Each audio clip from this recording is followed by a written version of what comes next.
من يهده الله فلا مضل له ومن يضلله فلا هادي له ونشهد أن لا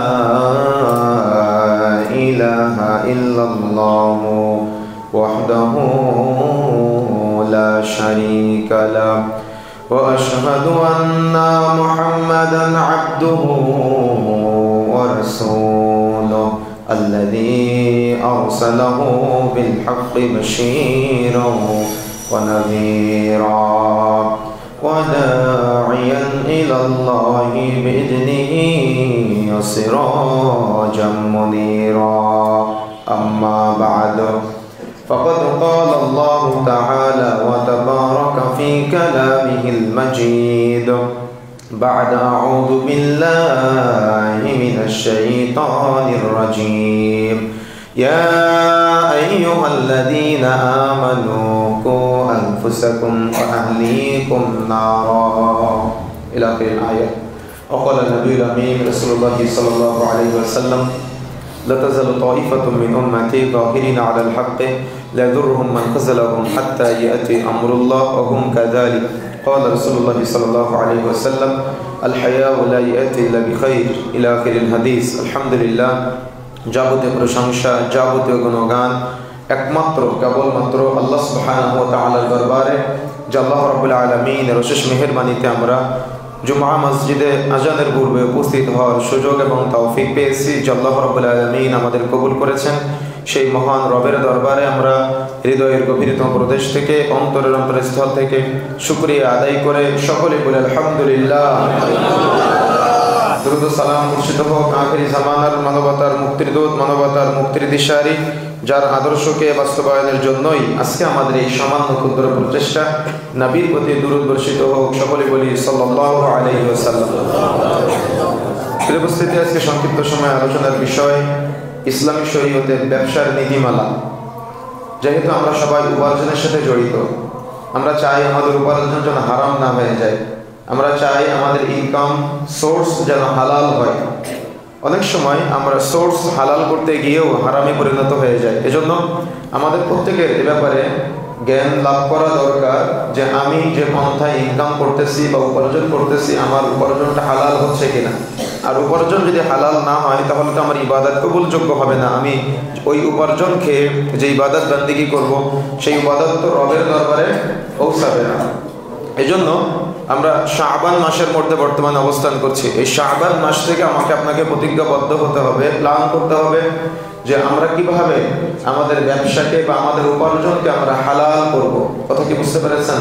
সে আপনি ব্যবসা করেন বা আপনি চাকরি করেন, যেটাই হোক না কেন, দেখা যাচ্ছে যে আপনার প্রতিদিন অফিসে ঢোকার সময় হলো সকাল 10টায়, কিন্তু আপনি প্রতিদিন সকাল 10:30টায় অফিসে ঢোকেন। আপনার বের হওয়ার টাইম হলো বিকাল 5টায়, কিন্তু আপনি 4:30টায় বের হয়ে আসেন। আপনার কোম্পানির মালিক যদি আপনাকে 1 মাস পরে 1000 টাকা কম দেয়, তো আপনি আপনার কোম্পানির মালিককে বলেন জালিম। কিন্তু আপনি প্রতিদিন আধা ঘন্টা পরে অফিসে প্রবেশ করেন, আবার আধা ঘন্টা আগে অফিস থেকে বের হয়ে আসেন। তার মানে প্রতিদিন আপনি 1 ঘন্টা করে কর্মঘন্টা ফাঁকি দিচ্ছেন। তাহলে আপনি কি জালিম না? 1 মাস পরে গিয়ে দেখা যাচ্ছে আপনি 30 ঘন্টা কর্মঘন্টা ফাঁকি দিচ্ছেন। আমার কথা কি বুঝতে পেরেছেন? এটা হলো চাকরির ক্ষেত্রে। আমরা অনেকেই না বুঝেই, আপনার সাথে আমার চুক্তি হলো যে আপনি আসবেন প্রতিদিন সকাল 8টায়, কিন্তু প্রতিদিন 8:30টায় আসেন। বের হওয়ার কথা 5টায়, কিন্তু আপনি আধা ঘন্টা আগে বের হয়ে যান। 1 মাস পরে গিয়ে দেখা যাচ্ছে আপনি একটা মাসের মধ্যে 30টা ঘন্টা কর্মঘন্টা ফাঁকি দিয়েছেন। কিন্তু আপনার মালিককে আপনি জালিম করতে পারলেন, নিজেকে আত্মশুদ্ধির প্রয়োজন মনে করলেন না। কথা কি বুঝতে পেরেছেন? এটা তো ব্যবসার ক্ষেত্রে বলেন বা আপনি অন্যান্য চাকরি বাকরির ক্ষেত্রে বলেন, প্রতিটা ক্ষেত্রে এমন বহু সিস্টেম আছে যে সিস্টেম কোরআন সুন্নাহর বাইরে গিয়ে আমরা দুনিয়াতে চলাচল করার চেষ্টা করতেছি। এজন্য আল্লাহর কাছে সবসময় চাইতে হবে, আল্লাহুম্মা ইন্নী আসআলুকা ইলমান নাফিআ, আল্লাহ তুমি আমাকে উপকারী জ্ঞান দান করো। কেন? ইনকাম উপার্জন করতে গেলেও জ্ঞান লাগে, জ্ঞানের দরকার হয়। ওয়া আমালান মুতাকাব্বালা, ওই জ্ঞানের আলোকে তুমি আমাকে এমন আমল করার তৌফিক দান করো যে আমলটা কবুলযোগ্য, যে আমলটা বাতিল হবে না। ওয়ারিজকান তাইয়্যিবা, এবং তুমি আমাকে ওই জ্ঞানের আলোকে এমন রিজিক অন্বেষণ করার তৌফিক দান করো যে রিজিকটা হবে তাইয়্যিবা, যে রিজিকটা হবে হালাল, যে রিজিকটা হবে পবিত্র। সুবহানাল্লাহ। দোয়ার মাঝখানে একটা শব্দ বলেছি, ওয়া আমালান মুতাকাব্বালা, এমন দান করো যে আমলটা কবুলযোগ্য, যে আমলটা রবের দরবারে পৌঁছাবে। আমরা মনে করি শুধু সালাত আদায় করা আমল বা ইবাদত, সিয়াম পালন করা আমল বা ইবাদত, হজ ব্রত পালন করা আমল বা ইবাদত, কিন্তু আপনি কি জানেন আপনি যে ব্যবসা করেন এটাও একটা ইবাদত? অবশ্যই এটা একটা বড় ইবাদত। কিন্তু সামনে রমজান মাস আসতেছে, যারা এটাকে ইবাদত মনে করে না, যে পণ্যগুলার রমজান মাসে অধিক চাহিদা থাকে, ওই পণ্যগুলার দাম আকাশচুম্বী হয়ে যায়, ক্রেতাদের ক্রয়ের বাহিরে চলে যায়, ক্রয় ক্ষমতার বাহিরে চলে যায়। কেন? শরীয়তের জ্ঞান না থাকার কারণে, দ্বীনের জ্ঞান না থাকার কারণে। কিন্তু অবশ্যই আপনি মসজিদে এসেছেন সালাতের জন্য, ইবাদত। রমজানে সিয়াম পালন করতেছেন, ইবাদত। সামর্থ্য হলে যাকাত আদায় করতেছেন, ইবাদত। সামর্থ্য হলে আপনি সৌদি আরবে চলে যাচ্ছেন মক্কা মদিনায় হজ উমরা করার জন্য, এটা ইবাদত।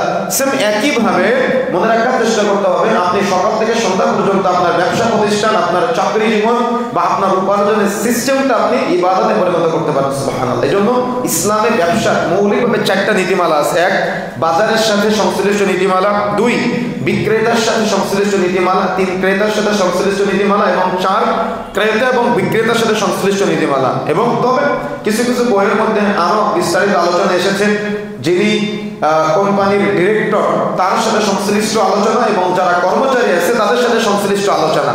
কথা কি বুঝতে পেরেছেন? কেন? এটা ইবাদতের একটা পার্ট, এটা ইবাদতের একটা পার্ট। অবশ্যই যারা ইবাদত মনে করে না তাদের ব্যবসাটা এমনিতে চলতে থাকবে, আর যারা ইবাদত মনে করে তাদের তো সুন্নাহ পদ্ধতিতে চলতে থাকবে। সুবহানাল্লাহ। কথা কি বুঝতে পেরেছেন? যেমন আপনি যখন বাড়ি থেকে বের হচ্ছেন, আমরা গত কিছুদিন আগে টাঙ্গাইলে একটা মাহফিলে গিয়েছিলাম, তো আমার এই আলোচনাটার তখন থেকে মন চাইছে যে আমি এর ব্যাপারে একটা আলোচনা করব। তো সেখানে গিয়ে দেখি যে ওই তেল পাম্পে এলপিজি আমাদের গাড়িতে, তো ওই এলপিজি গ্যাসের দাম যেটা তার থেকে 4-5 টাকা মিটারে বেশি দেখাচ্ছে। তো আমরা জিজ্ঞাসা করলাম যে আমরা ঢাকাতে তো নেই এত টাকায়, তো এখানে এত বেশি লেখা কেন? তো বলতেছে এলাকার লোক তো জানে না, এই জন্য বেশি দামে বিক্রয় করা হয়। তো আপনি নেন, আপনাকে ঢাকার দামেই দেওয়া হবে। কথা কি বুঝতে পেরেছেন? তো আমাদের অনেক দিদি ভাই আছে যারা তেল পাম্পে চাকরি করে, এরা বলে প্রতি 5 লিটার পরে 1 লিটারে 100 গ্রাম 50 গ্রাম করে অটোমেটিক মেশিনে এমনভাবে সিস্টেম করা যে কম যায়। কথা কি বুঝতে পেরেছেন? তো আপনার বাজারে আপনি যে দাড়ি পাল্লায় ওজন করেন না, এই ওজনের ক্ষেত্রেও এরকম বহু মার্কেস আছে যেগুলো আমাদের ব্রেনের বাহিরে দিয়ে চলে। কেন? এই ক্রেতা বিক্রেতার মাঝে এটা যে একটা দ্বীনি সম্পর্ক আছে, শরীয়তের সম্পর্ক আছে। যেমন আমরা সালাতে সহি হয়েছি, অনেকেই ভিন্ন ভিন্ন পদ্ধতিতে সালাত আদায় করে, আমরা সহি পদ্ধতিতে সালাত আদায় করি, তাই না? তো ইবাদতের ক্ষেত্রে আমাকে আপনাকে কি এগুলো ফলো করতে হবে না? না হলে আপনি যতই সহি পদ্ধতিতে সালাত আদায় করেন না কেন, আপনার উপার্জন যদি হারাম হয় ওই ইবাদত কবুলযোগ্য হবে না। কথা কি বুঝতে পেরেছেন? এই জন্য অবশ্যই এই ক্ষেত্রে সতর্ক হতে হবে। দেখা যাচ্ছে আমাদের অনেক দিদি ভাই অনেক কোম্পানিতে চাকরি করে, যেমন এই যে কথাটা বললাম, যিনি কোম্পানির মালিক উনি হয়তো ওজনে কম দিতে বলেছে, কিন্তু অপরাধী তিনি হচ্ছে। এখন আপনি কম দিচ্ছেন, আপনি এটা জানেনও, বা আপনি বেশি নিচ্ছেন ক্রেতার কাছ থেকে, আপনি জানেন যে আপনি মিথ্যা বলে বিক্রয় করতেছেন, তাহলে আপনি সহযোগিতা করতেছেন কাকে? কোম্পানির মালিক চুরি করতেছে, আপনি চুরি করাকে সহযোগিতা করতেছেন। সহযোগী হিসেবে যতজন কাজ করবে প্রত্যেক ব্যক্তির একটা করে পাপের ভাগ অবশ্যই আমল নামায় সংযুক্ত করতে হবে। কথা কি বুঝতে পেরেছেন? এই জন্য অবশ্যই সতর্ক হতে হবে। এই ব্যবসায়িক নীতিমালাটা, উপার্জনের নীতিমালাটা প্রত্যেকটা মুসলিমের জানা ওয়াজিব। কথা কি বুঝতে পেরেছেন? যদি আপনি না জানেন তাহলে কখন আপনি পা পিছলে যাবেন, কখন আপনি পথভ্রষ্ট হয়ে যাবেন, কখন আপনার ইনকামটা হারামে পরিণত হয়ে যাবে আপনি বুঝতেই পারবেন না। আর এগুলো এমন পাপ, এগুলো কিন্তু আল্লাহ কেন্দ্রিক পাপ না। পাপ 2 ধরনের, একটা হলো আল্লাহ কেন্দ্রিক পাপ আর একটা হলো বান্দা কেন্দ্রিক পাপ। এই পাপগুলো সব বান্দা কেন্দ্রিক পাপ। আপনি চাউলের ওজনে কম দিলেন, ডাউলের ওজনে কম দিলেন, তেলের ওজনে কম দিলেন, এটা দেখতেছেন পৃথিবীর কেউ দেখে না, কিন্তু যাকে কম দিয়েছেন কিয়ামতের মাঠে তাকে ফেরত না দিয়ে জান্নাতে যেতে পারবেন না। এখন কতজনকে আপনি কম দিয়েছেন? আপনি কি তাদের নাম জানেন? আপনি কি তাকে চিনেন? যদি আপনি নাম না জানেন, আপনি তাকে ঠকিয়েছেন, আপনি তাকে চিনেন না, তাহলে কিয়ামতের মাঠে আপনার নেকিগুলো সব তার আমলনামায় যেতে যেতে যেতে যেতে যেতে যেতে যখন নেকি শেষ হয়ে যাবে তখন তার পাপগুলো আবার আপনার আমলনামে আসা শুরু হবে। তাহলে কি এটা জঘন্যতম অপরাধ নয় কি? অবশ্যই অপরাধ। কিন্তু যদি আপনি এই সব সেক্টরগুলা এভাবে সাজাতে পারতেন, রাসূলুল্লাহ সাল্লাল্লাহু আলাইহি সাল্লাম থেকে লম্বা আলোচনা মুস্তাদরাক আল হাকিম 3 নম্বর খণ্ডের 186 নম্বর পৃষ্ঠা থেকে আপনারা বিস্তারিত আলোচনা পাবেন, এবং লাসনার ফতোয়া অনুযায়ী আপনারা 18 নম্বর খণ্ড থেকে 384 নম্বর পৃষ্ঠার পরে আপনারা বিস্তারিত এবারে আলোচনা পাবেন। এমনটাই যে যখন আমরা বাড়ি থেকে বের হব উপার্জনের জন্য, ইনকামের জন্য, তবে শর্ত থাকতে হবে। এখানে শর্ত হলো যে আমার স্ত্রীকে আমি হালাল খাবার খাওয়াবো, আমার সন্তানকে আমি হালাল খাবার খাওয়াবো, আমার যারা অধীনস্থ অসুস্থ আছে, আমি তাদেরকে হালাল খাবার খাওয়াবো। কথা বুঝতে পেরেছেন? কেন জানেন? এই নিয়ত যদি আপনি না করেন তো আপনি আপনার অধীনস্থদের হারাম খাওয়াবেন, তারা কিন্তু জানে না যে আপনি হালাল ইনকাম করতেছেন না হারাম ইনকাম করতেছেন, কিন্তু আপনি কিন্তু ঠিকই জানেন যে আপনি হারাম ইনকাম করতেছেন। তারা কিন্তু জানে না, তারা কিন্তু ঠিকই তাদের জায়গায় পার পেয়ে যাবে, কিন্তু কিয়ামতের মাঠে যখন তাকে ধরা হবে বলবে আল্লাহ আমি তো হারাম ইনকাম করিনি, আমার বাবা করেছিল, আমার অভিভাবক করেছিল, তাকে অপরাধী সাব্যস্ত করা হোক, আমি অপরাধী হতে চাই না আজকে। কথা কি বুঝতে পেরেছেন? তার মানে যার জন্য করলাম চুরি সেই বললো চোর, কথা কথিত আছে না একটা কথা? তো বিষয়টা এমন হয়ে যাবে, আর তখন আপনি আফসোস করবেন কিয়ামতের মাঠে, আর বলবেন অকাল আল ইনসানু মা লাহা, আল্লাহ বলছেন এটা আমার কথা না। তখন মানুষ আফসোস করবে আর বলবে হাই আফসোস, এ আমার সন্তান আমার বিরুদ্ধে কথা বলে, এ আমার স্ত্রী আজকে আমার বিরুদ্ধে কথা বলে, কিন্তু আমি সারাটা জীবন তাকে নিয়ে চেষ্টা করলাম, কি তাই না? আপনি আপনার নিজের পেটকে নিয়ে সেদিন অভিযোগ করবেন। কেন জানেন? মানুষের মৃত্যুর পরে সর্বপ্রথম যে অংশটা সবচেয়ে বেশি দুর্গন্ধ ছড়ায় ফেটে গিয়ে, সেটা হলো পেট। কিন্তু আমাদের সব আজকে দুনিয়াবি যে যা করতেছে সব পেটকে শান্তি দেওয়ার জন্য, তাই না? পেটের তৃপ্তির জন্য, পেটের ক্ষুধা নিবারণ করার জন্য। কিন্তু আমার আপনার মৃত্যুর পরে আমার আপনার এই পেটটাই সর্বপ্রথম সবচেয়ে বেশি দুর্গন্ধ ছড়াবে। এই জন্য দুর্গন্ধ তো তখন ছড়াবে এবং কিয়ামতের মাঠে সব সময় আপনার বিরুদ্ধাচারণ করবে। কেন? সে আপনার অপরাধের সবচাইতে বড় সাক্ষী। কথা কি বুঝতে পেরেছেন? অপরাধের সবচেয়ে বড় সাক্ষী। এই জন্য আমাকে আপনাকে অবশ্যই এই নিয়ত করে আজকে থেকে বের হতে হবে যে আল্লাহ আমি আমার স্ত্রীর মুখে, এমনকি আপনার স্ত্রী নাই, আপনি বিয়ে শাদী করেন নাই, আপনার সন্তান নাই, আপনি নিজে হালাল খাবার গ্রহণ করবেন। রাসূলুল্লাহ সাল্লাল্লাহু আলাইহি ওয়াসাল্লাম বলছেন এই নিয়ত যদি আপনি বাড়ি থেকে বের হন, বাড়ি ফিরে আসার আগ পর্যন্ত যত সময় আপনি বাড়ির বাইরে থাকবেন আপনার পুরোটাই ইবাদতে রূপান্তরিত করা হবে। কথা কি বুঝতে পেরেছেন? তাহলে এই চমৎকার একটা সিস্টেম, ইসলামী শরীয়তের চমৎকার একটা পদ্ধতি যদি আপনি অ্যাপ্লাই করতে পারেন, তাহলে আপনার এই মসজিদের সময়টুকু যেমন ইবাদতে পরিণত হবে, আপনার চাকরি বাকরি, আপনার দোকানদারিতা বা আপনার আয় উপার্জন সব কিছু আপনি ইবাদতে সুন্দর করে ঢেলে সাজাতে পারবেন। এবং যখন আপনি ঢেলে সাজাবেন তখন আপনার মাঝে একটা অন্যরকম তার মানে আপনার কাছ থেকে ইসলামের সৌন্দর্য মানুষের কাছে বহিঃপ্রকাশ হবে। সুবহানাল্লাহ। এই জন্য আমাকে আপনাকে চেষ্টা করা অত্যন্ত জরুরি। যদি আপনি চেষ্টা না করেন তাহলে কখন আপনি হারামে জড়িয়ে যাবেন আপনি বুঝতেই পারবেন না। এই জন্য আমাকে আপনাকে ইসলামের শরীয়তের এই চূড়ান্ত সুন্দর বিধান এবং ফাইসালাগুলো আমাকে আপনাকে জানা দরকার। কেন আল্লাহ রাব্বুল আলামিন বলেছেন এবং রাসূলুল্লাহ সাল্লাল্লাহু আলাইহি ওয়াসাল্লাম এই ব্যাপারে বহু সতর্কবাণী করেছেন। আমরা এভাবে বলতে পারি আহাল্লাল্লাহুল বাই'a ওয়া হাররামার রিবা। আল্লাহ রাব্বুল আলামিন সুদকে হারাম করে দিয়েছেন আর ব্যবসাকে হালাল করে দিয়েছেন। সুতরাং আমাকে আপনাকে এই হালাল ব্যবসাগুলো আমাকে আপনাকে সবসময় গ্রহণ করার চেষ্টা করতে হবে। আপনি যদি কোনো চাকরি বাকরি করেন তো চাকরি বাকরির ক্ষেত্রে দেখা যাচ্ছে মাসের যখন শেষ সময় চলে আসে তখন একটু টানা পড়া শুরু হয়ে যায়। কিন্তু ব্যবসার ক্ষেত্রে যারা একেবারে পিওরভাবে ব্যবসা করে তাদের মাঝে কিন্তু আলহামদুলিল্লাহ আল্লাহ রাব্বুল আলামিন এমন বারাকা দান করে যে তাদের ওই ইনকামটা সবসময় চলমান থাকে আলহামদুলিল্লাহ। কথা কি বুঝতে পেরেছেন? এই জন্য সর্বদা ব্যবসার প্রতি মানুষের ইসলাম গুরুত্ব দিয়েছেন। তার মানে আপনি ইনকাম করবেন, উপার্জনের জন্য যত বেশি আপনার প্রয়োজন তত বেশি আপনি প্রচেষ্টা চালাবেন। দেখবেন জাকাতের যতগুলো হকদার আছে তার মধ্যে একটা হকদার কিন্তু আছে যে যারা একেবারে অভাবগ্রস্ত অবস্থায় আছে, আপনি আপনার জাকাতের অর্থটা দিয়ে কিন্তু তাদের আপনি কোনো একটা ব্যবসার লাইন ভরিয়ে দিতে পারেন। কথা কি বুঝতে পেরেছেন? তো যাই হোক, আমরা সংক্ষিপ্ত সময়ের যেহেতু আলোচনা, আমরা প্রথমে বাজারের সাথে সংশ্লিষ্ট কিছু বিষয় আপনাদের মাঝে আলোচনা করবো ইনশাআল্লাহ। বাজারের সাথে সংশ্লিষ্ট বিষয় আলোচনা করতে গিয়ে ওলামায়ে কেরাম প্রথম যে পয়েন্ট নিয়ে এসেছেন সেটা হলো উত্তম স্থান নির্বাচন করা। আপনি যে বাজারে ব্যবসা করবেন ওই বাজারের জন্য প্রথম আপনাকে উত্তম একটা স্থান নির্বাচন করতে হবে। আপনাকে দেখতে হবে কোন বাজারে আপনার জন্য পারফেক্ট হবে হালালভাবে ব্যবসা করার জন্য, যেখানে হারামের কোনো সিটে ফোটা নাই। এজন্য দেখা যাচ্ছে কোনো একটা বাজারে আপনি দেখতেছেন অধিক গান বাজনা হয়, সেখানে মিথ্যাচার হয়, সেখানে পাপাচার ছড়িয়ে যাচ্ছে, এগুলো এড়িয়ে চলার চেষ্টা করতে হবে। বা কয়েকজন দিনী ভাই মিলে আপনারা চেষ্টা করলেন একটা সুন্দর হালাল শপ, হালাল মার্কেট বা দেখা যাচ্ছে হালাল ব্যবসায়িক সিস্টেম আপনারা রুলস পরিচালনা করতে পারেন। এজন্য এরকম একটা পরিবেশ তৈরি করতে হবে বা এরকম একটা পরিবেশে নিজেকে এমনভাবে গড়ে নিতে হবে যে আপনার কাছে এসে কোনো একজন ক্রেতা স্বচ্ছন্দ ফিল করবে। এজন্য উত্তম জায়গা নির্বাচন করা এটা ব্যবসার প্রথম বাজারের সাথে সংশ্লিষ্ট নীতিমালার মধ্যে একটা। দ্বিতীয়ত কমিটির হালাল হারাম সম্পর্কে জ্ঞান থাকা, এটা অত্যন্ত গুরুত্বপূর্ণ একটা ব্যাপার যে ব্যাপারে আমাদের সবসময় জানা দরকার। তার মানে একজন প্রত্যেকটা বাজারে কিন্তু একটা বাজার কমিটি থাকে। প্রত্যেকটা বাজারের একটা বাজার কমিটি থাকে, বাজারের সভাপতি থাকে, সেক্রেটারি থাকে, বা অর্থ সম্পাদক থাকে, থাকে না? প্রত্যেকটা বাজারের কিন্তু থাকে। তাদেরকে অবশ্যই শরীয়তের জ্ঞান থাকতে হবে। কেন শরীয়তের জ্ঞান থাকতে হবে? দেখা যাচ্ছে আমি কোনো একটা বাজার কমিটির সভাপতি, আমি কোনো একটা বাজার কমিটির সেক্রেটারি, আমার নেতৃত্ব স্থানীয় কোনো বাজারে সিগারেট বিক্রয় হচ্ছে, মাদকদ্রব্য বিক্রয় হচ্ছে, সিনেমা চলতেছে, তাহলে আমি চাইলে ওটা বন্ধ করতে পারতাম, কিন্তু আমি দায়িত্ব নিয়ে বসে আছি, কিন্তু আমি বন্ধ করলাম না, জবাব কি আমার দেওয়া লাগবে না?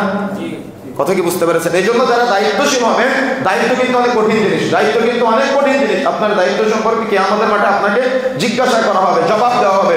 আপনি বুক ফুলিয়ে বললেন যে আমি অমুক অমুক বাজার কমিটির সভাপতি, আমি অমুক বাজার কমিটির সেক্রেটারি, তো আপনার বাজারে কেন মাদকদ্রব্য বিক্রয় হয়, আপনার বাজারে কেন সিনেমা চলে, আপনার বাজারে কেন দিনরাত 24 ঘন্টা গান বাজনা হয়, আল্লাহ যদি আপনার কাছে জিজ্ঞাসা করে আপনি কি জবাব দিতে পারবেন?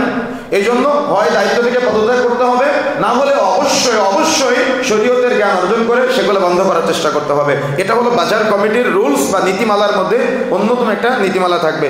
তারপরে অবশ্যই সর্বদা বাজার যেখানে আপনি নির্বাচন করবেন বা বাজার কমিটি যারা থাকবে তাদেরকে হালাল হারাম পণ্য সম্পর্কে জ্ঞান অর্জন করতে হবে, এবং হারাম পণ্য যাতে করে তার বাজারে বিক্রয় না হয় সে ব্যাপারে তাকে অবশ্যই প্রচার প্রসার করতে হবে, এবং চেষ্টা করতে হবে ওই বাজার থেকে যাতে করে কোনো প্রকার হারাম পণ্য প্রকাশ্যে কেউ ক্রয় বা বিক্রয় করতে না পারে। এটা হলো ইসলামী শরীয়তের বাজারের সাথে সংশ্লিষ্ট একটা রুলস। কারণ বাজার কিন্তু অত্যন্ত, সেখানে ফাহেসা কথাবার্তা হয়, সেখানে রাসূলুল্লাহ সাল্লাল্লাহু আলাইহি ওয়াসাল্লাম কিন্তু বাজার থেকে দূরে থাকতে বলেছেন। তবে উত্তম বাজার নির্বাচনের জন্য যারা দায়িত্বশীল থাকবে তারা চাইলে পারে, এই ব্যবসা ইসলামের অন্যতম গুরুত্বপূর্ণ একটা পার্ট। এই জন্য আপনি এখানে আপনার আল্লাহ রাব্বুল আলামিন যে মেধা দিয়েছেন, শরীয়তের মেধা, ইসলামের মেধা, এই মেধাটা আপনি কাজে লাগাতে পারেন ইনশাআল্লাহ। এরপরে আসেন বিক্রেতার সাথে সংশ্লিষ্ট কিছু বিষয়। প্রথমত, যিনি ব্যবসা করবে, ব্যবসার মাধ্যমে আল্লাহর নৈকট্য কামনা করতে হবে। তার মানে আল্লাহর সন্তুষ্টির জন্য প্রথমেই মনে রাখতে হবে যে আমার ব্যবসাটা হবে আল্লাহর সন্তুষ্টির জন্য, পৃথিবীর কোনো কারণে না। কেন আল্লাহ দুনিয়াতে আমাদের পাঠিয়েছেন? কেন কেন লিয়াবুদুন, শুধুমাত্র তার ইবাদতের জন্য। আচ্ছা, ইবাদতটা আমরা শুধু সালাতে সীমাবদ্ধ করেছি, ইবাদতটা আমরা শুধু সিয়ামে সীমাবদ্ধ করেছি, কিন্তু আমি যেটা বোঝাতে যাচ্ছি যে প্রত্যেক ব্যবসায়ীকে তার মনে রাখতে হবে তার উপার্জনটা বা তার ব্যবসার জায়গাটা একটা ইবাদত, এবং এটার মাধ্যমে আল্লাহর সন্তুষ্টি করা যায়। কথা কি বুঝতে পেরেছেন? প্রত্যেক ব্যবসায়ীকে মনে রাখতে হবে যে আমার এই ইবাদতের মাধ্যমে, অর্থাৎ আমার ব্যবসার মাধ্যমে আমি আল্লাহর সন্তুষ্টি অর্জন করার জন্য প্রচেষ্টা চালাবো। এই প্রথম তার থিম থাকতে হবে, প্রথম তার নীতি থাকতে হবে যে আল্লাহর সন্তুষ্টি থাকবে। তাহলে আপনি প্রথম পয়েন্টটা ফিলফুল করতে পারবেন, এবং পরবর্তী ধাপ যেগুলো আছে সেগুলো আপনি সহজে বাস্তবায়ন করতে পারবেন। তার মধ্যে একটা, যারা বিক্রেতার সাথে সংশ্লিষ্টের মধ্যে একটা হালাল পণ্য বিক্রয় করা। কখনো যেন আপনার মার্কেটে, আপনার দোকানে হারাম কোনো পণ্য বিক্রয় না হয়। কথা বুঝতে পেরেছেন? হারাম যত পণ্য আছে সব পণ্য আপনার বয়কট করতে হবে। আপনার চায়ের দোকানে সিগারেট বিক্রয় হচ্ছে, আর দেখা যাচ্ছে পাশের চায়ের দোকানে সিগারেট বিক্রয় হচ্ছে। এখন আপনি চিন্তা করতেছেন, আবার সেও চিন্তা করতেছে যে কে কার থেকে বেশি বিক্রয় করতে পারে, কিন্তু এটা চিন্তা না করে চিন্তা করতে হবে আমি যে সিগারেট বিক্রয় করলাম, যে সিগারেট সেবন করলো সে তো একা পাপ করলো, কিন্তু আমি যে সেবন করতে সহযোগিতা করলাম, যত মানুষকে সহযোগিতা করলাম, প্রত্যেক ব্যক্তির একটা করে পাপ তো আমার আমলনামায় চলে আসবে। কথা কি বুঝতে পেরেছেন? তাহলে ও যদি এভাবে চিন্তা করতে পারে তাহলে ও ইনকাম করতে পারবে। ও তখন কি করবে? ও তখন চিন্তা করবে যে আমার ইনকাম একটু কম হোক, কিন্তু আল্লাহ আমার বারাকা দিয়ে বৃদ্ধি করে দিবে। আমার উপার্জন একটু কম হোক, কিন্তু আল্লাহ আমার ইনকামে তৃপ্তি দিবে, প্রশান্তি দিবে, সাকিনা দিবে, রবের পক্ষ থেকে হৃদয় প্রশান্তি আমি পাবো। কিন্তু আমি হারাম কোনো পণ্য বিক্রয় করবো না। কেন?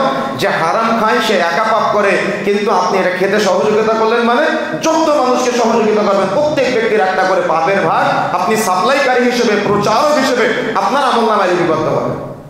কথা কি বুঝতে পেরেছেন? এই জন্য যে বিক্রয় করতেছে তাকেও আপনি নাসিহা করবেন, এবং আপনি নিজেও এই হারাম পণ্য বিক্রয় করা থেকে অবশ্যই অবশ্যই বিরত থাকতে হবে। তা না হলে আপনি সালাত আদায় করবেন, কিন্তু আপনি আবার অপরাধীদের লিস্টে কিন্তু আপনার নাম থেকে যাবে যে আপনি হারাম পণ্য বিক্রয়ের কাজে সহযোগিতা করতেছেন, বা এই কাজের সাথে আপনি জড়িত। এই জন্য পৃথিবীতে যত হারাম পণ্য আছে, সেটা গোপনে হোক আর প্রকাশ্যে হোক, যেটা দেশের বাইরে থেকে নিয়ে আসা হোক আর আপনার দোকান থেকে প্রচার প্রসার করা হোক, এই সব কিছু অপরাধীদের তালিকায় চলে আসবে। এজন্য এগুলা থেকে অবশ্যই অবশ্যই বিরত থাকতে হবে। একজন ব্যক্তি 500 টাকা ইনকাম করতেছে, আমরা যখন নসিহতগুলো করি তখন আমাদের অনেক ভাইয়েরা বলে যে দোকানে যদি সিগারেট না থাকে তাহলে তো ওই আমার দোকানে কাস্টমার কমে যায়। কাস্টমার আপনার কম হোক, কিন্তু আপনার ইনকাম যতটুকু হবে আল্লাহ আপনার ইনকামে বারাকা দিবে, আল্লাহ আপনার পরিবারে বালা মুসিবত কম দিবে, আল্লাহ আপনার পরিবারে বিপদ আপদ কম দিবে, আল্লাহ আপনার পরিবারটা বারাকাতে বৃদ্ধি করে দিবে, বরকতে বৃদ্ধি করে দেবে। সুবহানাল্লাহ। এটা আপনার আল্লাহর উপর অগাধ বিশ্বাস থাকতে হবে, ভরসা থাকতে হবে, আস্থা থাকতে হবে। যদি আস্থা না থাকে তো আপনি দৈনিক লাখ টাকা ইনকাম করে আপনি সুখ খুঁজে পাবেন না। কথা কি বুঝতে পেরেছেন? আপনি সুখ খুঁজে পাবেন না। এরপরে আসেন সততার সাথে ব্যবসা করা। কখনো মিথ্যা বলে কোনো পণ্য বিক্রয় না করা, বরং সততার সাথে আপনার যে ব্যবসা নীতিমালা বা রুলস আছে এটা আপনি সততার সাথে অ্যাপ্লাই করবেন এবং সততার সাথে আপনি পরিচালনা করবেন। এটা বিক্রেতার সাথে সংশ্লিষ্ট নীতিমালার মধ্যে কিভাবে সততার সাথে আপনি ব্যবসা করবেন তার মধ্যে অন্যতম একটা পয়েন্ট, সেটা হলো পণ্যের দোষ ত্রুটি বর্ণনা করা। কোনো একটা পণ্য কোনো অসুবিধা আছে, ব্যবসায়ী যারা আছেন কোনো একটা পণ্য অসুবিধা আছে, কিন্তু আপনি গোপনে ওই পণ্যটা ঢুকিয়ে দিলেন, কিন্তু এটা কখনো কোনো মুমিন ব্যবসায়ী করতে পারে না, কোনো ইমানদার ব্যবসায়ী করতে পারে না। ইমানদার ব্যবসায়ী কি করবে? ওই পণ্যের দোষ ত্রুটি যেটা আছে সেটা বর্ণনা করে তারপরে বিক্রয় করবে। যিনি ক্রেতা আছে তিনার যদি মন চায় তাহলে নিবে, মন না চাইলে নিবে না। তবে আপনাকে পণ্যের দোষ ত্রুটি বলতে হবে, পণ্যের দোষ ত্রুটি গোপন করতে পারবেন না। পণ্যের দোষ ত্রুটি গোপন করলে আপনি অপরাধীদের তালিকায় চলে আসবেন। এজন্য ইসলামী শরীয়তের ব্যবসার নীতিমালার মধ্যে অন্যতম একটা নীতিমালা হলো পণ্যের যে দোষ ত্রুটি আছে সততার সাথে সেটা ক্রেতাকে বলে দেওয়া। যদি আপনি বলে না দেন তাহলে আপনি অপরাধীদের তালিকায় চলে আসবেন, আপনার ব্যবসাটা কোনো ক্রমে হারামে পরিণত হয়ে যেতে পারে। এরপরে আসেন অধিক কসম পরিহার করা। ব্যবসায়ীদের ক্ষেত্রে অধিক কসম পরিহার করতে হবে। যেমন এমনিতেই তো ইসলামী কসম করতে অধিকারে অনুৎসাহ প্রদান করা হয়েছে, নিষেধ করা হয়েছে, আপনারা জানেন শুনেছেন বহুবার। তো দেখা যাচ্ছে আপনি কোনো একটা মাছ কিনতে গিয়েছেন, মাছ বিক্রেতা যিনি আছেন উনি ওটা কিনেছে 300 টাকা দিয়ে, কিন্তু বলতেছে আল্লাহর কসম আমি কিনেছি 310 টাকা দিয়ে, শুধু আপনাকে 305 টাকা দিলাম, আর কেউ ওকে দিলাম না। কি বলে না এভাবে? ওকে কি আমরা কসম করতে বলেছি? ওকে কি আপনি কসম করতে বলেছেন? তাহলে মিথ্যা কসম করে ব্যবসাকে হারামে পরিণত করে ফেলতেছে। কিন্তু উচিত ছিল আপনি কসম করেন না, কত টাকা দিয়ে কিনেছেন সেটাও বলার দরকার নাই। আপনি 305 টাকা বিক্রয় করা দরকার, তো আপনি বলেন এটা আমার 305 টাকা বিক্রয় করতে হবে, এটা আপনার ব্যবসায়িক রুলস। কিন্তু আপনি যে মিথ্যা কসম করে বলেন যে আল্লাহর কসম আমি 310 টাকা দিয়ে কিনেছি, শুধু আপনাকে লসে ছেড়ে দিলাম 305 টাকা, তাহলে আপনি আপনার পিওর হালাল ইনকামটাকে আপনি হারামে পরিণত করে ফেললেন। একেবারে অথেন্টিক একটা ব্যবসাকে আপনি কিভাবে মিথ্যা কসম কেটে আপনি নিজে হারামে পরিণত করেন। এর তো মাছের উদাহরণ দিলাম, এমন ব্যবসার ক্ষেত্রে বহু উদাহরণ আছে যেগুলো মিথ্যা কসম কেটে ব্যবসায়ী ভাইয়েরা করে থাকে। এটা নিতান্তই হারাম। যদি আপনি এগুলোর সাথে জড়ান তাহলে কোনো না কোনো সময়ে আপনার এটা ধ্বংস হয়ে যাবে, আপনি বুঝতে পারবেন না। এই জন্য মিথ্যা কসম করা থেকে অবশ্যই বিরত থাকতে হবে। এরপরে আসেন মজুদদারি ব্যবসা করা যাবে না। মজুদদারি ব্যবসা বলতে কোনো একটা পণ্যের যখন প্রচুর চাহিদা হয় তখন ওই পণ্যটা বেশি করে কিনে নিয়ে মজুদ করে রেখে বাজারে ক্রাইসিস তৈরি করে ওই পণ্যটার দাম বৃদ্ধি করে দেওয়া, এটা ইসলামে হারাম। এটা ইসলামে কি করা হয়েছে? এটা ইসলামে হারাম। তার মানে আপনি ওটা মজুদ করে রেখে দিয়ে বাজারে ক্রাইসিস তৈরি করে দিলেন। এটা হয়তো আপনাদের ব্রেনে নাই, কিন্তু বড় বড় বিজনেসম্যান যারা আছে এরা এগুলো নিয়ে খেলা করে। শেয়ার বাজার, শেয়ার মার্কেটিং। এখন বিমানের টিকিটগুলো কিনতে গেলে দেখা যাচ্ছে কোনো একটা সিন্ডিকেট একটা বিমানের 500 টিকিট আছে, তার মধ্যে 400 টিকিট কিনে রেখে দিয়েছে। কথা বুঝতে পেরেছেন? ওই 400 টিকিটের মধ্যে তার যেভাবে মন চায় সেভাবে ও বিক্রেতার কাছে ও জুলুম করে বিক্রয় করবে। একইভাবে সামনে রমাজান মাস আসতেছে, ছোলা, চিড়া, মুড়ি বা রমাজান মাসে খেজুরের দরকার হয়, এগুলো এমনভাবে স্টক করে রেখে দিবে যখন যেটার প্রয়োজন বেশি হবে, মানুষের ক্রেতার চাহিদা বেশি হবে, তখন সেটা মজুত করে রেখে দিয়ে অধিক, তার মানে ক্রেতার উপর অধিক চাপ প্রয়োগ করে বা দেখা যাচ্ছে ওটার যখন প্রয়োজনীয়তা বৃদ্ধিপ্রাপ্ত হয় তখন অধিক চড়া দাম দিয়ে ভোক্তাদের কাছে বা ক্রেতার কাছে এগুলো বিক্রয় করার চেষ্টা করে। এটা কি কোনো ইমানদারের কাজ হতে পারে? এটা কোনো মুমিনের কাজ হতে পারে? আমি সৌদি আরবে বিভিন্ন জায়গাতে দেখেছি যে যখন এই কোনো পণ্যের প্রচুর প্রয়োজনীয়তা বৃদ্ধি পায় তখন ওই পণ্যটা মার্কেটে অ্যাভেলেবল করে দেয়, দিয়ে ওই পণ্যটার মাঝে কিছু ডিসকাউন্ট করে দেয় যাতে করে ক্রেতারা সহজে কিনতে পারে। কিন্তু আমরা নামকে হচ্ছে 90% মুসলমানের দেশে বসবাস করি, কারোর ইমানদারিটা নাই, কারোর তাকওয়া নাই, কারোর পরহেজগারিটা নাই, কারোর আল্লাহ ভীতি নাই। কে কাকে ঠকাতে পারে, কে কাকে খাটো করতে পারে, কে কাকে ছোট করতে পারে, কে কার টাকা পয়সা, তার মানে টাকা পয়সার দিক দিয়ে তাকে দেখা যাচ্ছে মারিং কাটিং করে দিতে পারে, অপদস্থ করতে পারে, কে কার কিভাবে অপমান করতে পারে, অপদস্থ করতে পারে, বা এরকম। তার মানে আমাদের চিন্তা চেতনা কারোর কল্যাণ কামনা না, আমাদের চিন্তা চেতনা সব ধ্বংস কামনা। তার মানে অন্যের ধ্বংস হোক, আমি ফুলে ভেবে বড় লোক হয়ে যাই, এমন চিন্তা না। অধিকাংশ ব্যবসায়ীদের আর অধিকাংশ আমরা যারা মানুষ আছি, আমাদের চিন্তা চেতনা এমন যে আর একজন ধ্বংস হয়ে যাবে, তার কাছ থেকে সব ছিনিয়ে নিব, সব ইনকাম আমি করব, তার কিছু রাখা দরকার নাই, তার লাভবান হওয়া দরকার নাই, সব লাভবান আমি নিজে হব।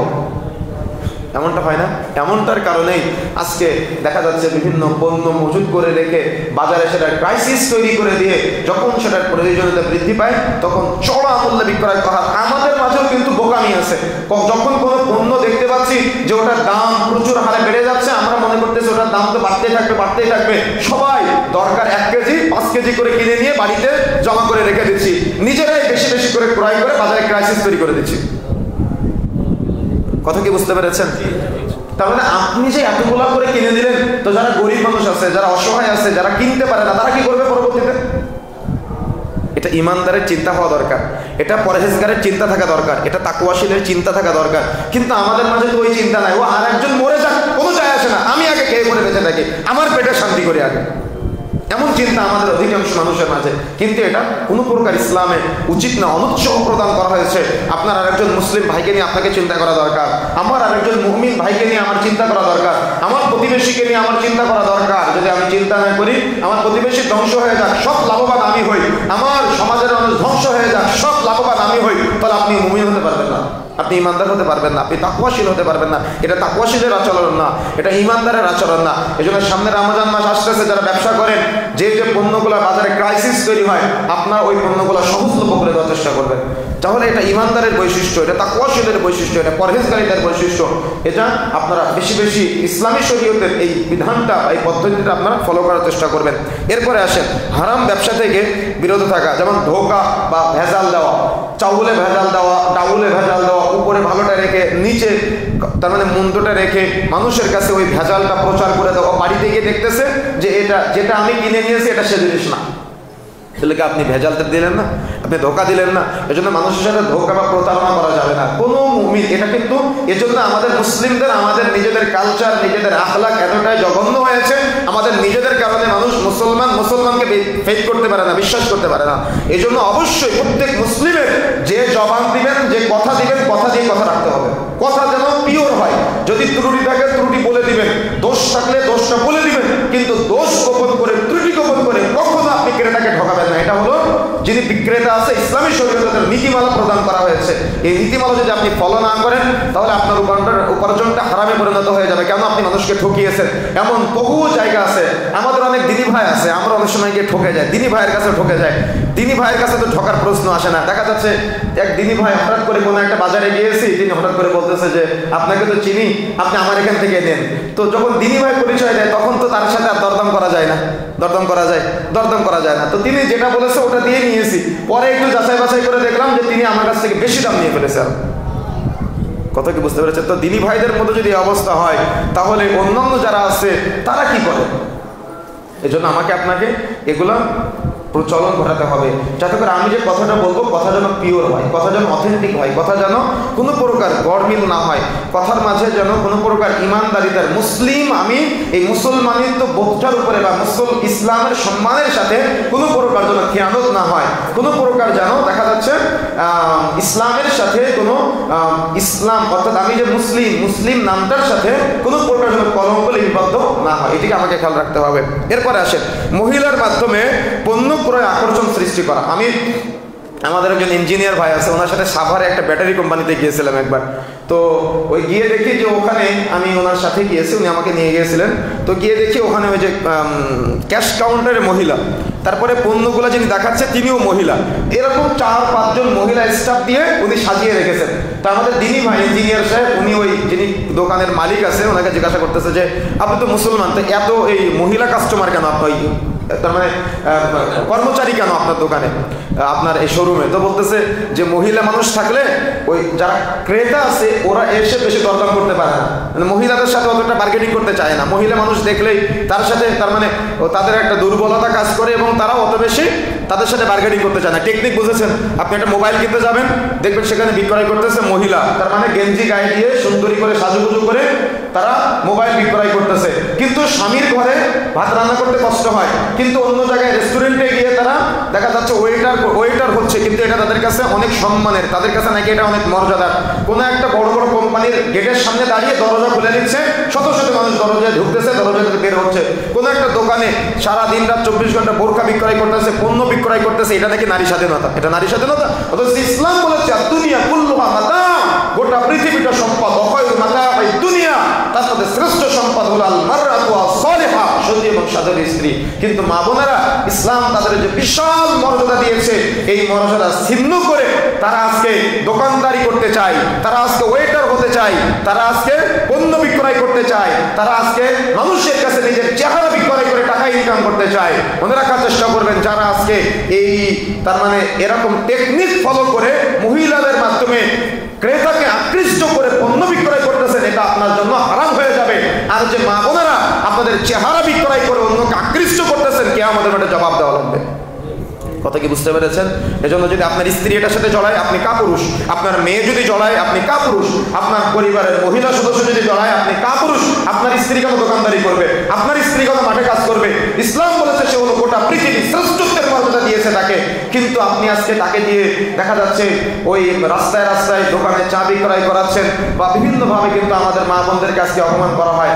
এজন্য আমাদের মা বোনদেরও দোষ ত্রুটি আছে অনেক। তারা স্বামীর সংসারে ভাত রান্না করতে কষ্ট পায়, কিন্তু অন্যের কোম্পানি থেকে চাকরি করে ঘর ঝাড়ু দিতে, অফিস ঝাড়ু দিতে, অফিস মুছতে তাদের কষ্ট হয় না।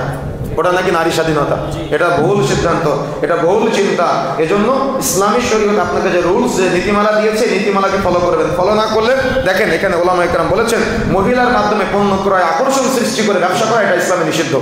এজন্য যারা এগুলোর সাথে জড়িত, অবশ্যই সতর্ক থাকতে হবে, অবশ্যই সাবধান থাকার চেষ্টা করতে হবে। না হলে আপনার ব্যবসাটা পিওর ব্যবসা থেকে, পিওর হালাল ইনকাম থেকে কখন না জানি হারামে পরিণত হয়ে যাবে, আপনি বুঝতে পারবেন। এই জন্য এই ব্যাপারে অবশ্যই অধিক সতর্ক থাকার চেষ্টা করতে হবে। কোনো মহিলার মাধ্যমে, কোনো মেয়ের মাধ্যমে আকর্ষণ সৃষ্টি করা, এটা অত্যন্ত ইসলামে না যায়, ইসলামে এটা হারাম করা হয়েছে। এজন্য সর্বদা সতর্ক থাকার চেষ্টা করতে হবে। এরপরে ওজনে বা পরিমাপে কম বেশি করা। ওই যে বলেছিলাম না, এটা বান্দা কেন্দ্রিক ভাব। যতজনের আপনি চাউলে কম দিবেন, ডাউলে কম দিবেন, পেঁয়াজে কম দিবেন, যাকে আপনি দিচ্ছেন চিনিতে কম, সে হয়তো জানে না, সে হয়তো মনে করতেছে যে আমি পিওরটা পেয়েছি। কিন্তু কিয়ামতের মাঠে আপনার আমলনামা যখন খোলা হবে, তখন দেখা যাবে যে আপনি ওজনে কম দিয়েছেন, পরিমাপে আপনি কম দিয়েছেন, ধোঁকা দিয়েছেন। এই জন্য সর্বদা ওয়াইলুল লিল মুতাফফিফিন, লম্বা আলোচনা, আমি ওদিকে যেতে চাচ্ছি না। এদের স্বভাব হলো অন্যের কাছ থেকে নেওয়ার সময় বেশি করে নেয়, আর ক্রেতার কাছে বিক্রয় করার সময় কম করে দেয়। কথা কি বুঝতে পেরেছেন? এটা এদের স্বভাব, এটা এদের আখলাক। অন্যের কাছ থেকে যখন কিনে, তখন অর্থাৎ তিনি যখন ক্রেতা হয় তখন বেশি করে নেয়, আর তিনি যখন বিক্রেতা হয় তখন কম করে দেয়। এটা তাদের স্বভাব। আল্লাহ রাব্বুল আলামিন তাদেরকে অপরাধী বলেছেন। এজন্য ওজনে বা পরিমাপে কখনো কম বেশি করবেন না। বেশি আপনি যেটা ন্যায্য পণ্য, যে আপনি যেটা ন্যায্য ওজন, সেটা আপনি দিবেন, কিন্তু কম দিলে অবশ্যই কিয়ামতের মাঠে সেটা ফেরত দেওয়া লাগবে। শুধু ব্যবসা বাণিজ্যের সাথে জড়ানো, এটা ইসলামে হারাম করা হয়েছে, নিষেধ করা হয়েছে। যারা দেয়, যারা নেয়, ইসলামে সবাইকে অপরাধী করা হয়েছে। সুতরাং এটা থেকেও আমাকে আপনাকে তওবা করে ফিরে আসতে হবে। দালালের মাধ্যমে মানুষকে প্রতারণার ফাঁদে ফেলানো, দালালের মাধ্যমে তার মানে কোন প্রকার একেবারে টোটাল মিথ্যা প্রতারণা দিয়ে যারা ক্রেতা আছে, যারা বিক্রেতা আছে, তাদের কাছে মধ্যস্থকারী হয়ে একেবারে দুজনকেই পথে নামিয়ে দেয়, এমন বহু দালালি চক্র কিন্তু আমাদের সমাজে আছে। এগুলো থেকে বিরত থাকতে হবে। এগুলো হলো হারামের সাথে সংশ্লিষ্ট। এবার আসেন, যেহেতু সময় স্বল্পতা, আমি শুধুমাত্র পয়েন্টগুলো বলে দিচ্ছি, আপনারা শিক্ষিত মানুষ, পয়েন্টগুলো ধরে নেওয়ার চেষ্টা করবেন। ক্রেতার সাথে সংশ্লিষ্ট কিছু বিষয় আছে, সেটা হলো উত্তম বাজার নির্বাচন করা। আপনি যে বাজার থেকে পণ্য ক্রয় করবেন, ওই বাজারটা যাতে করে উত্তম হয়। যেখানে যাবেন, যত দ্রুত বাজারে যাবেন, তার চাইতে দ্রুত বাজার থেকে ফিরে আসতে হবে, কেন সেখানে ফিতনার আশঙ্কা বেশি থাকে। এই জন্য চেষ্টা করতে হবে আপনি যেখান থেকে পণ্য ক্রয় করবেন, উত্তম বাজারটা নির্বাচন করা। আপনার কোনো দিনী ভাই আছে, ওই দিনী ভাই দেখা যাচ্ছে তার উপার্জন কম, হারাম পণ্য বিক্রয় না করার কারণে আপনি ওই বাজারে ওই দিনী ভাইয়ের কাছ থেকে, বা যিনি হারাম পণ্য বিক্রয় করে না, তার কাছ থেকে বেশি ক্রয় করার চেষ্টা করবেন। কথা কি বুঝতে পেরেছেন? তাহলে এক দিনী ভাই আর এক দিনী ভাইয়ের সহযোগী হবে। এভাবে একটা পরিবেশ তৈরি করতে হবে যারা ক্রেতা আছে, অর্থাৎ উত্তম বাজার নির্বাচন করা, উত্তম স্থান নির্বাচন করা, যেখানে গেলে আপনার ঠকার কোনো আশঙ্কা নাই। তারপরে হালাল পণ্য ক্রয় করা, কোনো প্রকার হারাম পণ্য যে বিক্রেতা সেও বিক্রয় করবে না, আর আপনি ক্রেতা হয়েও কোনো হারাম পণ্য বাজার থেকে ক্রয় করবেন না। এটা থেকে আপনাকে বিরত থাকতে হবে। এরপরে আসেন হারাম পণ্য ক্রয় করা থেকে বিক্রয় করার পাশাপাশি বিক্রেতার সাথে যিনি বিক্রেতা তার সাথে ভালো আচরণ করতে হবে। কোনো কারণে হয়তো দেখা যাচ্ছে মনোমালিন্য হতে পারে, কিন্তু ক্রেতা বিক্রেতা উভয়ের মাঝে একটা সুন্দর ব্যবহার থাকতে হবে, সুন্দর আচরণ থাকতে হবে, যাতে করে যিনি ক্রেতা আছে তিনি ওই বিক্রেতার সাথে কোনো প্রকার বাজে বিহেভ করবেন না।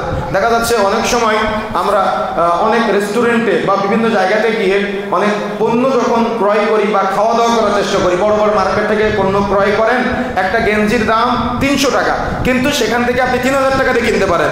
কোনো একটা রেস্টুরেন্টে গিয়ে একটা পণ্যের দাম আপনি বাইরে খেলে হয়তো 100-200 টাকা, কিন্তু আপনি সেখানে 500 টাকাতে খেলেন, 500 টাকা আপনি তাকে দেন, আবার 10 টাকা বকশিশও দেন।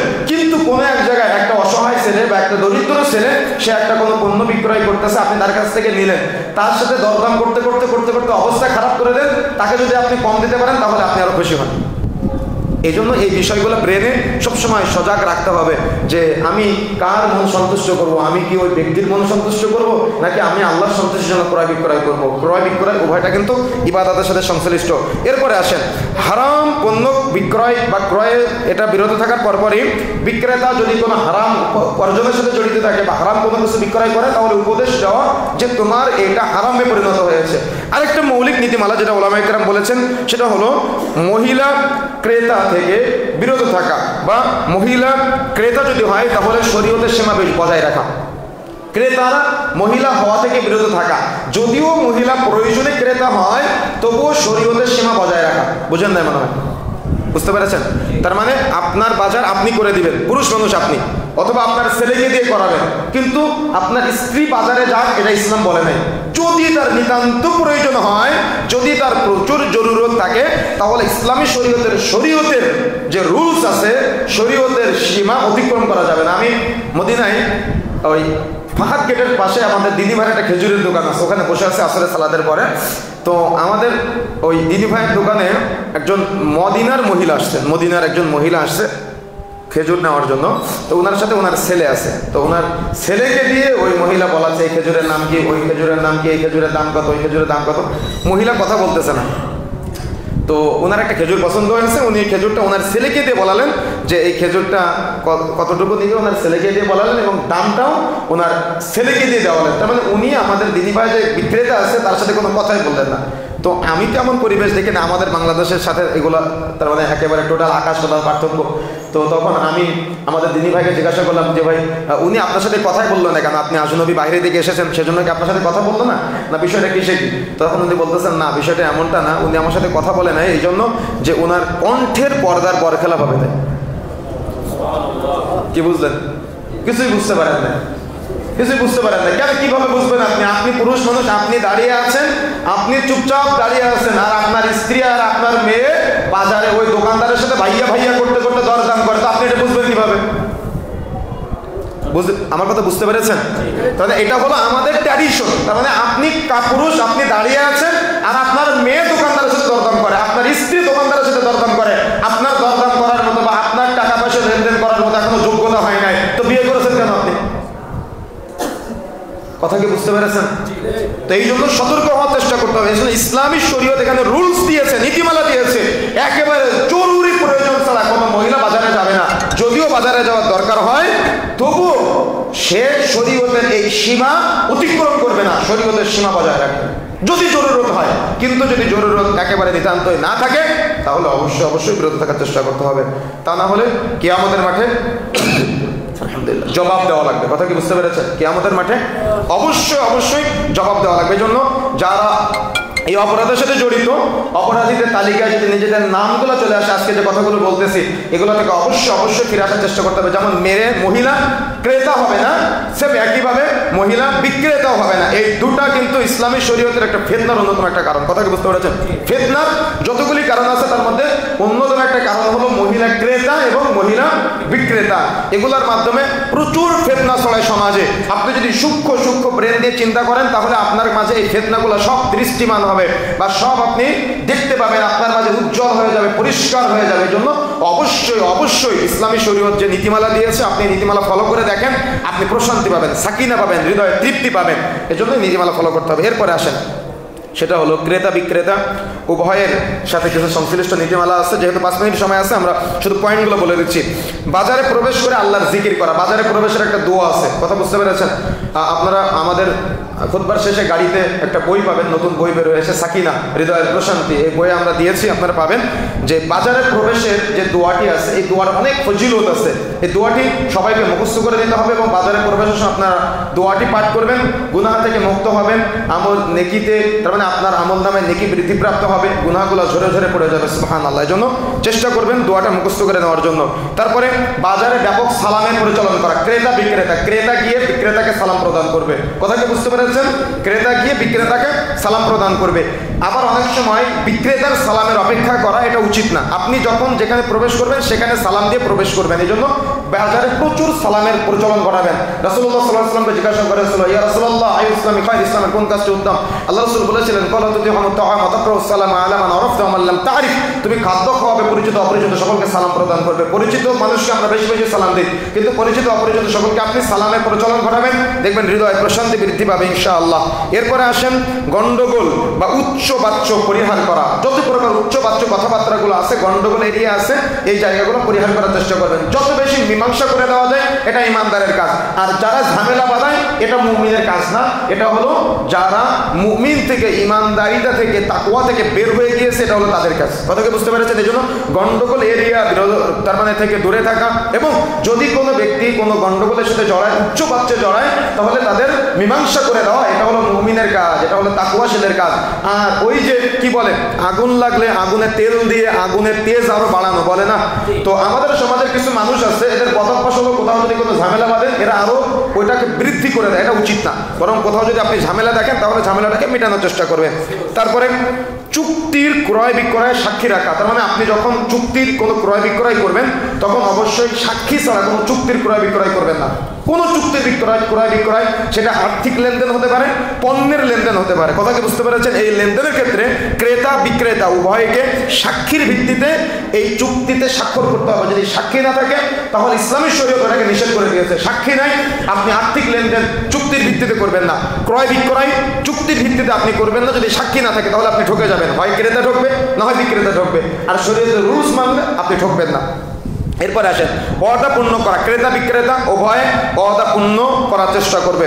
তারপরে ক্রয় বিক্রয় ক্ষেত্রে উদার হওয়া এবং নম্রতা সবসময় দেখানো, যিনি ক্রয় করবে যিনি বিক্রয় করবে, উভয়ের উদারতা এবং নম্রতা। ইসলামী শরীয়ত এটা সুন্দর একটা সিস্টেম, আচরণ মানুষের জন্য প্রচার করে দিয়েছেন। এই জন্য উদার হতে হবে এবং নম্রতা প্রচার করতে হবে। চোরাইকৃত পণ্য বিক্রয় করা থেকে বিরত থাকা এবং চোরাইকৃত পণ্য ক্রয় করা থেকে বিরত থাকা। দেখবেন আমি গতকাল রাত্রে এখানে 1.5 ঘন্টা জ্যামে ছিলাম, মাহফিল করে ফিরতেছি যখন মুন্সিগঞ্জ থেকে এখানে 1.5 ঘন্টা জ্যামে। তো এই জ্যামগুলাতে মোবাইল চুরি করে নিয়ে যায় জানলা থেকে, দেখেছেন না? এগুলো কিনে কারা? আপনার আমার মতো মুসলমান নাম বেড়ে নাকি তারা মুসলমান না?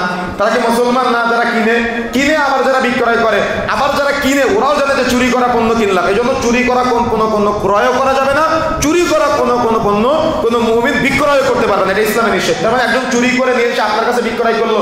দেখা যাচ্ছে গত কিছুদিন আগে একজন কোম্পানির মালিক, উনি আমাকে ফোন দিয়ে জিজ্ঞাসা করতেছে যে আমার ড্রাইভার ও প্রতিদিন আমার ট্রাক থেকে তেল চুরি করে বিক্রয় করে। কথা কি বুঝতে পেরেছেন? তো একজন ব্যক্তি চুরি করে আপনার কাছে বিক্রয় করে, আপনি এটা জানেন, কথা কি বুঝতে পেরেছেন? এখন আপনি কি করলেন? ওই চুরি করা পণ্যটা তার কাছ থেকে কম দামে কিনে আপনি আবার বেশি লাভবান হওয়ার জন্য বেশি দামে বিক্রয় করেন। এই জন্য এমন বহু সেক্টর আছে যেখান থেকে চুরি করে, বহু চুরি করা পণ্য আছে যে চুরি করা পণ্য আপনার কাছে বিক্রয় করে, আপনি এটা জানেন, কিন্তু জেনে বুঝে আপনি এটা কিনতেও পারবেন না। আবার কোনো চুরি করা পণ্য আপনি বিক্রয় করতে পারবেন না, ক্রয় করতে পারবেন না, ইসলামে নিষেধ করা হয়েছে। মহিলার থেকে চোখ অবনত রাখা, যদি কোনো বাজারে যান তাহলে মহিলাদের থেকে চোখ সব সর্বদা অবনত বা নিচু রাখার চেষ্টা করবেন, ফিতনা এড়ানোর জন্য। বেচাকেনায় লিপ্ত হয়ে আল্লাহর জিকির ও সালাত থেকে দূরে না থাকা। যখন আপনি কোনো ব্যবসার কাজে যাবেন, উপার্জনের কাজে যাবেন, ক্রেতা বিক্রেতা হবেন, উভয়ের কাজে আপনার দোকান আছে যেন সালাতের রক্ত হয়েছে, আপনি সালাদকে প্রায়োরিটি আগে দিবেন, পরে আপনার ব্যবসা হবে। দেখা যাচ্ছে জুমার দিন খুতবা চলতেছে, আজান শুরু হয়ে গেছে, আপনি ব্যবসা করতেছেন, আপনি ব্যবসা বরকত পাবেন না। আপনি সব কথা চিন্তা করবেন যে আজানের আগে আমি যেন গোসল করে মসজিদে অন্তত আসতে পারি। অসুস্থ সালাতের ক্ষেত্রে আপনাকে এই রুলস নীতিমালা ফলো করতে হবে। যে অমুক দোকানদার এটা জানতে পারবে যে অমুক দোকানদার নামাজের সময় নামাজে থাকে, তার দোকানে নামাজে গেলে পাওয়া যাবে না, নামাজের পরে যেতে হবে। কথা বুঝতে পেরেছেন? একটা পরিবেশ তৈরি হবে, আপনার টাকা থেকে আরো 5 জন শিখবে ইনশাল্লাহ। এজন্য ক্রেতা বিক্রেতা বেচাকেনায় উভয়কে এই ব্যাপারে সতর্ক থাকতে হবে যে সালাতের ক্ষেত্রে, জিকিরের ক্ষেত্রে যেন কোনো প্রকার কমতি না থাকে। আপনি বিক্রয় করতেছেন, মিথ্যা কসম না কেটে আপনি সুবহানাল্লাহ পড়েন, আলহামদুলিল্লাহ বলেন। আপনি চাকরি করতেছেন, আপনি আপনার হাতের কাজ করতেছেন, সুবহানাল্লাহ পড়েন, আলহামদুলিল্লাহ পড়েন, আল্লাহু আকবার পড়েন। অর্থাৎ জিকির আজকারের মধ্যে সবসময় থাকেন, দেখবেন আপনার হৃদয়ে প্রশস্ততা বৃদ্ধি পাবে, আপনার পরিবারের সুখ বৃদ্ধি পাবে, আপনার পরিবারের শান্তি, তৃপ্তি, সাকিনা নাজিল হবে। আল্লাহ রাব্বুল আলামিন কবুল করুন। আল্লাহ রাব্বুল আলামিন সংক্ষিপ্ত সময় আমরা যে কথাগুলো বলেছি আমি সহ আমাদের সবাইকে আমলে বাস্তবায়ন করার তৌফিক দান করুন। আল্লাহ রাব্বুল আলামিন আমাদের সবাইকে পবিত্র কোরআন ও সহিহ সুন্নাহ অনুযায়ী ইসলামী শরীয়তের ব্যবসার যে নীতিমালাগুলোর কথা বললাম, আল্লাহ রাব্বুল আলামিন সবগুলোকে আমলে বাস্তবায়ন করার তৌফিক দান করুন। আল্লাহুম্মা আমিন। অত্র মসজিদের চতুর্থ তলার কাজ চলতেছে, আপনারা দান সাদাকা করার চেষ্টা করবেন। আমি আগেও একদিন বলেছি আপনাদের যে দান আপনাদের কাছে বলা লাগবে কেন, আল্লাহ আপনাদের এত অর্থ দিয়েছে, আলহামদুলিল্লাহ। এগুলো কাজ আপনি একাই করে দিতে পারেন। রাসূলুল্লাহ সাল্লাল্লাহু আলাইহি ওয়াসাল্লাম বলেছেন যে ব্যক্তি মসজিদ নির্মাণের কাজে সহযোগিতা করে, আল্লাহ তার জন্য জান্নাতে ঘর নির্মাণ করে। তো আমরা দুনিয়াতে প্রাসাদ নির্মাণ করতে চাই, জান্নাতের প্রাসাদ চাই না। এজন্য এখানে যে কাজটুকু বাকি আছে, আমাদের ইমাম সাহেব, আমাদের প্রিয় মানুষ, কাছের মানুষ, তার সাথে আপনারা যোগাযোগ করে কিভাবে, মসজিদের দায়িত্বশীল যারা আছে তাদের সাথে যোগাযোগ করে কিভাবে এই মসজিদে যে কাজগুলো বাকি আছে সেগুলো সমৃদ্ধ করার চেষ্টা করবেন ইনশাআল্লাহ। তারপরে হিফজ বিভাগে ছাত্র ভর্তি চলতেছে, জানেন এই যে পাটের বাগ বাইতুল ফালাহ আহলে হাদিস মসজিদ কর্তৃপক্ষ কর্তৃক পরিচালিত নতুন মাদ্রাসা পরিচালিত হচ্ছে, আলহামদুলিল্লাহ। এই মাদ্রাসায় হিফজ বিভাগে ছাত্র ভর্তি হচ্ছে। আপনারা আপনাদের সন্তানদেরকে হাফেজ আলেম হিসেবে গড়ার জন্য প্রতিষ্ঠানগুলোতে দিবেন। কিয়ামতের মাঠে সবাই যখন নাফসি নাফসি করবে, উলঙ্গ অবস্থায় দিক বিদিক ছোটাছুটি করবে, সূর্য মাথার নিকটবর্তী, সবাই নিজেদের শরীরে রক্ত, পুজ, ঘামের মধ্যে নিজেরা হাবুডুবু খাবে। এই কঠিন বিভীষিকাময় পরিস্থিতিতে দেখা যাবে ওই উঁচু দ্বার প্রান্তে একজন নারী এবং একজন পুরুষ দাঁড়িয়ে আছে, সবাই উলঙ্গ, তারা পোশাক পরা, সবার মাথার নিকটবর্তী সূর্য, কিন্তু তাদের মাথায় নূরের মুকুটগুলো জল জল করতেছে। ফেরেশতাদেরকে এই কিয়ামতের মাঠে যারা নাফসি নাফসি করতেছে এরা জিজ্ঞাসা করবে, এ ওরা কারা? আমরা উলঙ্গ, তারা পোশাক পরা, আমাদের মাথার নিকটবর্তী সূর্য, তাদের মাথায় নূরের মুকুট, আমরা ঘামে হাবুডুবু খাচ্ছি, তারা উঁচু জায়গায়, তারা কারা? তাদেরকে কেন মর্যাদা দেওয়া হলো? তখন বলবে ওরা হলো একজন হাফেজে কোরআনের পিতা ও মাতা। সুবহানাল্লাহ। আপনার সন্তানকে দুনিয়াবি শিক্ষা দেন, আমি নিষেধ করি না, তবে আগে কোরআনের শিক্ষা দিতে হবে, আগে হাদিসের শিক্ষা দিতে হবে। কিয়ামতের মাঠে একটা ছেলেকে বলা হবে ওরাতিল, তুমি তিলাওয়াত করো, তিলাওয়াত করবেন, মর্যাদা বাড়বে, বাড়তে বাড়তে বাড়তে বাড়তেও জান্নাতে পৌঁছে যাবে। তখনও বলবে আল্লাহ, আমার যে বাবা মা আজকে আমাকে এই পর্যন্ত পৌঁছে দিয়েছে, আল্লাহ আমি আমার এই বাবা মাকে না নিয়ে একা একা জান্নাতে যাবো না, আল্লাহ আমি তাদেরকে সাথে নিয়ে আজকে জান্নাতে যেতে চাই। সুবহানাল্লাহ। এজন্য এই আকাঙ্ক্ষা যদি থেকে থাকে তাহলে হিফজখানে আপনার সন্তানকে পড়াবেন, হাফেজ বানানোর চেষ্টা করবেন, আপনার মেয়েটাকে হাফেজা বানানোর চেষ্টা করবেন। আল্লাহ রাব্বুল আলামিন কবুল করুন। অত্র মসজিদে রমজান মাস উপলক্ষে ফ্রি কোরআন শিক্ষার কোর্স চালু করেছে, আলহামদুলিল্লাহ। অধিকাংশ মানুষের কিন্তু কোরআন মাজিদের জ্ঞান নেই, এজন্য সালাতে মনোযোগ থাকে না। ইমাম সাহেব তিলাওয়াত করে একটা, মনোযোগ থাকে মসজিদের বাইরে, এজন্য কোরআন মাজিদের জ্ঞান অর্জন করা অত্যন্ত জরুরি। আমাদের প্রিয় ইমাম সাহেবের সাথে আপনারা যোগাযোগ করে কোরআন শিক্ষার কোর্সে ভর্তি হবেন। আল্লাহ রাব্বুল আলামিন কবুল করুন। আল্লাহ রাব্বুল আলামিন সংক্ষিপ্ত সময়ের আলোচনায় বারাকা দান করুন। সালাতের পরে গেটে আমাদের গাড়িতে আমাদের নতুন বই বের হয়েছে, সাকিনা হৃদয়ের প্রশান্তি। আপনারা হৃদয়ের প্রশান্তির জন্য, আল্লাহর সাথে কথোপকথনের জন্য বইটা সংগ্রহ করবেন ইনশাআল্লাহ।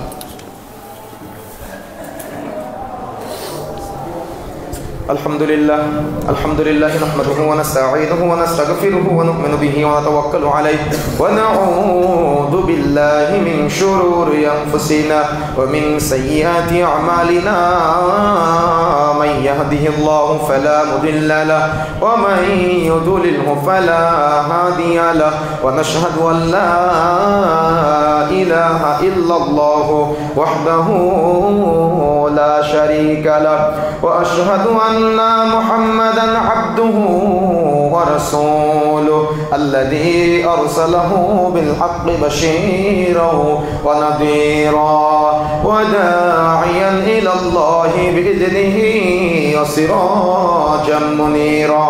আম্মা বা'দ ফাকাদ ক্বালা আল্লাহু তাআলা ওয়া তাবারাকা ফী কালামিহিল মাজিদ বা'দা আউযু বিল্লাহি মিনাশ শাইতানির রাজীম।